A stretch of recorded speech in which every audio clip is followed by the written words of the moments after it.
Hello and welcome to a special edition of Attacks of Opportunity. I'm your host, Jon Sprunk. Today I'm here with my lovely wife, Jenny, to talk about what it's like to play D&D with your spouse, significant other, girlfriend, boyfriend, what have you. Hi, thanks for having me back. Oh, it's our pleasure. Thank you for being here. Okay, so we've been married for years, and how did D&D start for you? Well, it started in college. You and I met at Lock Haven University, and your then girlfriend happened to be my roommate. And you guys already had an established D&D group going, and you kind of pulled me and my then boyfriend into it, and that's how we started. And I think we were playing second edition back then in those Yes, I days. believe so. Yeah. Right. So I was DMing. You and your boyfriend Charlie were players in the group. How was it being a player with in a group with your significant other at the same time? Well, it gave us, something to do together, to kind of share with the group and, something to look forward to together. So it was good to play, you know, with a significant other. Were there any like pitfalls you noticed back at remember from those days? Like, were there things that were more difficult because you're playing with someone that you're romantically involved with? Um, Probably gaming outside the game. Almost like, oh, I should have done this or you should have done that, or, probably something along those lines where you maybe pick at the gameplay of the other player a little bit. But it didn't get too bad. And we were both new at it, so we were both learning the game at the same time. Who was more critical of performances, you or your boyfriend? Me, because I am super critical of myself, so I tend to be critical of others too, but in a nice way. Gotcha. So you're alleging that I corrupted you at a young age, you're saying. How Yes. old were you when you first played? Well, I met you at the tail end of my freshman year. I was just turned 19. Wow, wow. Just like yesterday. Yeah. And after college, we didn't live in the same town, so we didn't play very much together. No, we did a couple standalones, I think, just intermittent. Oh, when we could get together here and there. It was very sporadic. Yep. And then eventually you and I got together as an item, and you moved in, and then we got married and all that fun stuff. And then I was playing with the group in my hometown, and you joined that D&D group. Was that any different than joining the first group? Similar circumstances. I was joining a group that had already been well established. I was new to the group, both not just playing in the group D&D, but also making friends with the group. So the circumstances were very similar. So it was sort of easy. I think it was easier the second time to kind of get in there and make friends with everybody and start playing. Cool. And which edition of D&D so far have you played? Which editions? Well, second, third, fourth, 3.5, fourth, and fifth. Right. All of them Yeah. except first. And which is your favorite? The current one. Fifth is my favorite by far, just because you can customize your character to the nth degree. There are so many options. A lot of the metagaming sort of, oh, this race goes with this class, that's kind of taken away now with Tasha's, which I love because I think that, if you find that race that you want to play, you've got the perfect character in mind, but you know, this race doesn't typically play with this class. You always kind of want to min max a little bit. I'm not one of those dedicated min maxers, but there are certain ones that go together a little bit better that you can maybe make work a little bit better. But now with Tasha's, poof, that's all out the window. You can be whatever race you want, whatever class you want, whatever subclass you want. So I really, really enjoy the versatility of fifth edition. Those are good points. Yeah. And so now that, I'm been your DM now for several years, we'll say Several. two or three. Several years. Is it different? How is it playing when the DM is your significant other? For me, it's no different. I don't want special treatment. I don't expect it. I don't get it. Um, DM John is firm but fair that way, and that's how I prefer it. I don't want to know what's going to happen before it happens. I don't want a special item that somebody else might be able to use. I don't want any of that. I want to play the game. I want to enjoy the game with my friends, and everybody has the same chances and the same wonder, the same surprise. That's what it's all about. I mean, I certainly don't want any of that beforehand. Yeah, those are the big pitfalls, I think, when you're playing with someone that you're involved with or married to. Preferential treatment that, even if it's not happening, if the rest of the group thinks it could be happening, whether you're giving your wife or your husband's character better equipment, if you're giving them breaks during gameplay, if they never seem to get hit that often, or when they do, it's not very much damage. The dragon always seems to ignore them in battles, that kind of stuff. It really can, over time, breed resentment, and the rest of the group it can collapse on you. And also knowledge, listen, Pillow Talk, we talk about D&D all the All the time, time. but we don't talk about the specifics of what's coming up. We talk about what has already happened, but we don't talk about, she never asked me what's going to happen next, what's coming up, what fights are coming up, what clues are out there. And that's good because I wouldn't tell her. And also it would ruin, I think, the game for both of us if that was going on. Mostly afterwards, I'm always like, "What do you think? Did I do all right?" Yes, you like to have I like analysis. reassurance You do. that I could have done something different or better. I mean, I think we're all kind of like that in a way. Just kind of getting back to your point about the possibilities of getting special treatment in game as far as the baddies. Do you get hit? Do you avoid? Listen, everybody that plays with us knows once Jenny gets attached to a character, it's all over. He probably kills me more than he kills anyone else, or maybe it's me. I don't know. But I've been known to, and this is of course back before virtual Roll20 and keeping your character sheets online. I've laminated character sheets before. I'm all excited. I'm all organized. I'm ready to go. I've got my marker. I've got my nice, clean sheet, and I'm dead the next game. So it happens. Lesson learned. Don't laminate. Don't ever laminate. And everybody knows I can't make anything permanent. Yeah, it's definitely not your gameplay. It's just that in D&D, you are you're very brave. You're very, you have no qualms about, you never hold back. You're always out there someplace on the edge of danger, which is funny because that's not your real life persona. No, I'm not really a huge risk taker. But I think that's why I am in D&D so much. I tend to be chaotic type characters for a reason. They're just fun, and you kind of you open that trunk. Maybe you don't forget to check things beforehand, or maybe you're the barbarian and you have a big ass axe and you just chop it to bits, and maybe there's a trap. Who knows? Maybe it blows up in your face. So you never know. That's the fun of it. That is. I think the things that come out about our personalities when we play D&D over time is one of the great gifts of role-playing games, and it happens to everybody. And I think that it's fun to watch your friends come out of their shell or to display a different facet of personality, but it's a special joy to me when I watch my wife have that, where, a reserved person who is very, a planner to the toes, and then, that goes out the window when she plays. It's just fun seeing her be more willy-nilly, and just throwing herself into the game that way to enjoy it. It gives me a special joy, and then to kill those characters off. But it's with love. It's a loving It's love. death. It's love. There's always re-rolling. Yeah.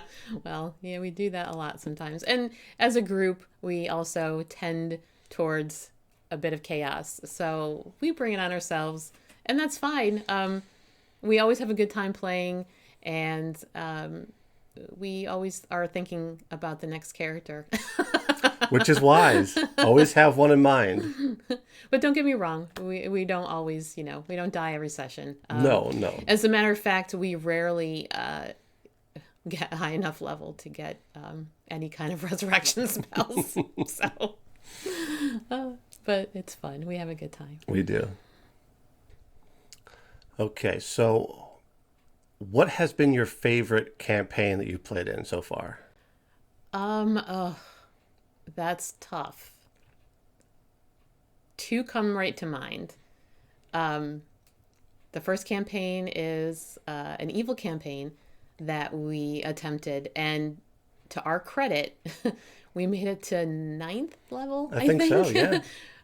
Before it all went down in literal flames. That was super fun. It started off, I was actually half of a set of twins with our good friend Matt, and in a very sad and tragic death on my part, we were eternally separated. He went a little crazy after that, and I rolled up a completely insane bard, and we just sowed chaos wherever we went. And our group and we all just, we had many adventures together, many successful-ish adventures. We caused a lot of angst with our friend Nick, who's very kind of lawful and wanted to sort of kind of keep us cats in line, but it was to no avail. But we had a really, really fun time with that campaign, and we literally went down in flames, and it was fun, and we had a good time. It was and great. then we rolled up new characters shortly after that. But then the other campaign that I really, really loved, I played a Goliath barbarian named Skyfall, and I just loved her attitude and her everything about her. I just love playing a barbarian. It's kind of me. It's weird, but it is. So I really, really enjoyed playing her, and they're not dead. That No. party is not dead. We made it to 10th or 11th, I think. Something in there. Maybe Pretty 12 high even, level. Yeah. And they're sort of chilling right now. Maybe we can get back to them someday. I really enjoy playing her a lot. Cool. Yeah. Those are memorable ones for me too, of course.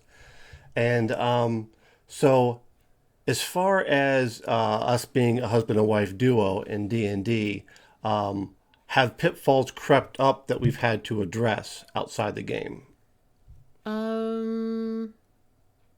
I don't know. I mean, not that I can think of. Can Okay. you think of any? No, not really. I mean, you don't like when I get really drunk when I DM, but besides that, Well, don't DM drunk. No, don't. Yeah, don't DM drunk. A little tipsy is fine. Yeah. But I think that's minor. I Yeah. can't think of any like major things that we've, gone head to head with. Can you? Well, you guys do accuse me of being a little smug when I DM. Oh, well, that's true. Everybody knows. We call him smug all the time. Sometimes you'll roll a crit or something, and you'll just get all your dice, and you're so excited. You're just like, I can't wait to roll up this damage. And he's like, never mind, you kill it. And all your hopes and dreams are just dead on the floor with your dice. But you killed the monster. But that's not the point.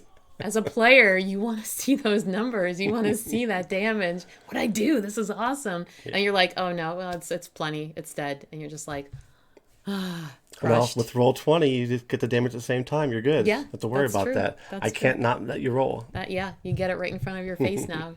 But yeah, that's kind of our running in joke. If you see John with that kind of half smile on his face, No such. Look how smug. Look, he's so smug. Yeah, and okay, well, let's say there's viewers out there who are thinking about playing with their spouse. Could you have any advice for them about how to make the experience easier or less fraught with drama afterwards? I would just say, unless keep the game in the game and keep the not game out of game. Just because what happens in there obviously is no reflection on yourselves as people or your relationship together. If you have a good relationship out of the game.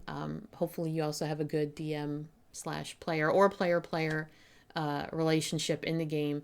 And just, like I do, I sometimes will ask after a game, how'd I do? Could I have done anything better? But that's me mostly asking for advice from, a more experienced player, somebody that, like, I don't read, the DMG. I don't read anything that will give me more information than I need as a player. Not that I'm not curious, because I'm very curious. I love to know as much about D&D as I can. But there are certain things that I think if I'm not going to DM, I probably shouldn't know, because I want to be surprised. I know obviously a lot of the monsters, but I'm not going to go hunting up things in the monster manual just to get a leg up. Not that there's anything wrong with that. You certainly can. Just me as a player, I like being surprised if I can. But if I recognize something in my head, I'm going, oh my God, that's this, or that's a mind flayer or whatever. But I'm like, okay, but your character doesn't know that. So there's always that fine line of, how much metagaming is allowed, which is not a lot, really. We try to keep We a try lid and on keep it to a Yeah. minimum. What about in-game romances? Well, it's funny that you asked that. We haven't really come across those in our games. The first real experience I've had with that is just watching Critical Role and seeing, Marisha and Liam, for instance, as Keyleth and Vax have a relationship together. And Matt Mercer is Marisha's husband. And we've talked about, wow, I mean, that must be really odd to DM your wife and one of your best friends having a romantic relationship. But we've never come across that really before in one of our campaigns. And I'm not opposed to it. It just hasn't developed organically. And I think you can't really shove those things together, because it doesn't really work story-wise. I mean, we've definitely gone towards twins, brother sister type relationships. We've done, I think, some cousins, some familial type relationships, but never romantic so far. So I mean, I would be open to them. It would be interesting to see how that plays out in a campaign, but it would have to develop. Do you think jealousy could arise? Let's say, for instance, you have a DM and one of the players is the wife or husband, and another player wants a romance with an NPC that DM is playing, obviously. Do you think that the person who's watching this play out will get some weird vibes, like, or does that not enter your thinking at all? I mean, maybe. You just never know until it happens, I don't think. It would be weird, I think, a little to watch it play out. But, if it's part of the story, part of what we're doing is acting in a way. I mean, none of us obviously are professional actors, and none of us have any experience in it.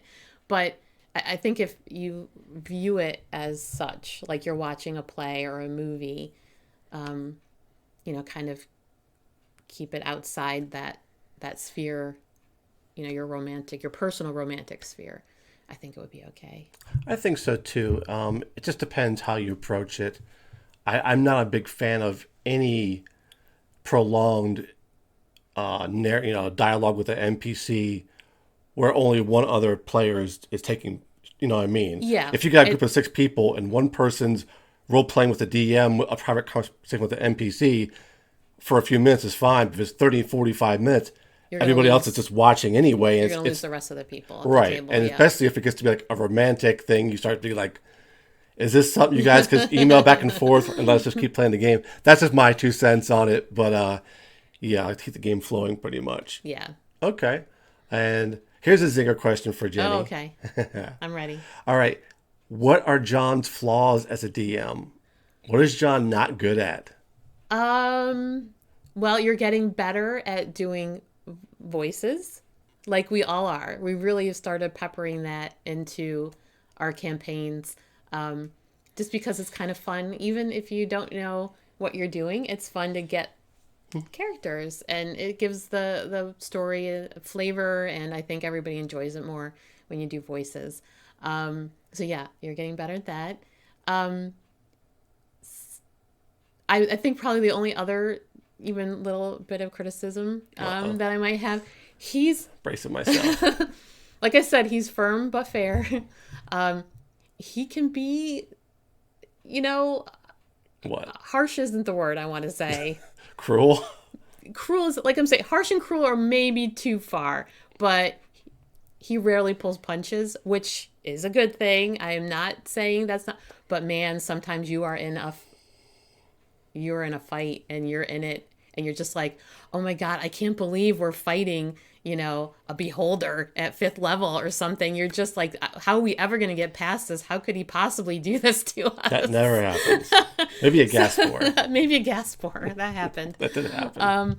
But, and that's not even a criticism. That's more probably just a player complaint. Sometimes, you might feel like, oh, he's throwing these things at us and we can't handle it. But then sometimes, most of the time. Most of the time you do we come it. through, yeah. Just once in a while it gets a little hairy. Yeah. And I think he knows that of our particular group, so that's probably why he does it. But I know afterwards I'm just like, Jesus Christ, like how in the world did we get past that? But no, for the most part, I mean, he's a storyteller, so everybody really enjoys his campaigns for that reason alone. Just having those envisioned worlds and nuanced characters and themes and quests. Everybody enjoys that, so I really don't have well, thank you. much to complain. Okay, good. So that's pretty much covers what I have in mind, for this video. Is there anything else you'd want to add about the experience of playing or DMing with your SO? I would just say it's loads of fun. I mean, this is something that bonded us initially. Probably, I don't even want to think like if I didn't join that group. I mean, would we be here? I don't know. Right now, I don't know. I don't know. I mean, we got to know each other better. We became, very good friends through D&D. We've met our family like through D&D. I mean, our group now is literally our family. So if you have the opportunity to play with your significant other, or somebody that might be your significant other someday, I highly recommend it. If you're hopeful. I highly recommend it. Yeah, well said. Very good. Yep. So without D&D, I wouldn't have this vision and this life that we share together. Yeah. Thank you so much for being on, honey. Well, thanks a lot for having me. I really enjoyed it. Me too. And thanks to all of you for watching. Thank you. And please hit the subscribe button below and share this video. We appreciate it. And we'll see you next time on Attacks of Opportunity.